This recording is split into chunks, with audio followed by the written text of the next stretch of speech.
আধ্যাত্মিকতা কি? আধ্যাত্মিকতা অর্থাৎ আত্মার অধ্যয়ন। সবথেকে ছোট অণুকে জানার জ্ঞানকে বলা হয় বিজ্ঞান। ঠিক সেই রকম আত্মাকে জানার জ্ঞানকে বলা হয় আধ্যাত্মিকতা। আজ বিজ্ঞান অনেক উন্নতি করেছে। সমুদ্রের সবথেকে বেশি গভীরতম স্থানকে চিহ্নিত করতে সক্ষম হয়েছে। কিন্তু আশ্চর্যের বিষয়, আমরা আমাদের ভেতরের গভীরতাকে এখনও জানতে সক্ষম হয়ে উঠিনি। আত্মাকে কি জানতে পেরেছি? জানতে কি পেরেছি আমি কে, আমার কে, আমার বাড়ি কোথায়, আমি কোথা থেকে এসেছি, কোথায় যাব? এই শরীর তাহলে কি?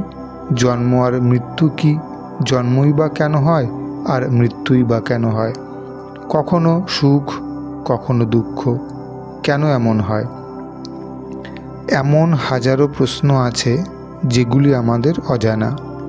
আর যখন আমরা এই সমস্ত প্রশ্নের উত্তর জেনে যাব, তখন আমাদের সমস্ত ব্যর্থতা শেষ হয়ে যাবে আর আমাদের মধ্যে একাগ্রতাও অনেকাংশে বেড়ে যাবে।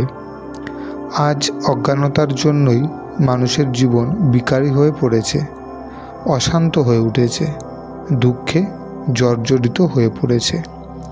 আধ্যাত্মিক জীবনের উদ্দেশ্য হল নিজের সত্য স্বরূপের অনুভূতির দ্বারা বা আত্ম অনুভূতির দ্বারা অন্তরে প্রেম, শক্তি, শান্তি, পবিত্রতা, সুখ, গুণ, আনন্দের অনুভবকে প্রজ্বলিত করা। যে ব্যক্তি নিজে আধ্যাত্মিকতাকে জীবনে প্রয়োগ করেন, তিনিই একমাত্র সত্যকে জানতে সক্ষম হয়ে ওঠেন। আধ্যাত্মিকতাকে শুধু জীবনে ধারণ করলে হবে না, নিজের জীবনে, ব্যবহারে, সম্বন্ধ সম্পর্কে প্রয়োগ করতে হবে। অর্ধেক খেলে যেমন পেট ভরে না, ঠিক তেমন জীবনে আধ্যাত্মিকতার প্রয়োগ বিনা জীবনে পরিপূর্ণতা আসে না। যদি আপনি জীবনে অগ্রগতি চান, সত্যকে জানতে চান, স্বপরিবর্তন করতে চান, তাহলে আধ্যাত্মিকতাকে আপন করে নিন, জীবনে প্রয়োগ করতে শুরু করুন। স্বপরিবর্তনের দ্বারা দুশ্চিন্তা, দুর্ভাবনা, ভয়, স্বার্থপরতা, হিংসা, খিটখিটে ভাব এ সব কিছু থেকে সহজেই মুক্তি পাওয়া সম্ভব। দুর্ভাগ্যকে সৌভাগ্যে পরিবর্তিত করা যায়।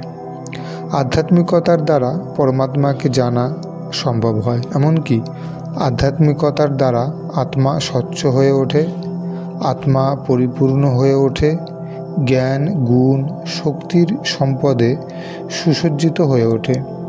আসুন আমরাও জীবনে আধ্যাত্মিকতাকে প্রয়োগ করি, নিজেকে জানি, সত্যকে জানি, পরমাত্মাকে জানি, নিজেকে পরিবর্তন করি।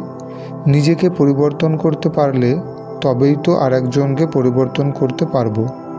আর এভাবেই তো সমাজকে বদলানো সম্ভব। তবেই তো আমরা রামরাজ্য তৈরি করতে সক্ষম হব। সবাই পরমাত্মার ছত্রছায়ায় ভালো থাকুন, সুস্থ থাকুন, সুরক্ষিত থাকুন। ধন্যবাদ।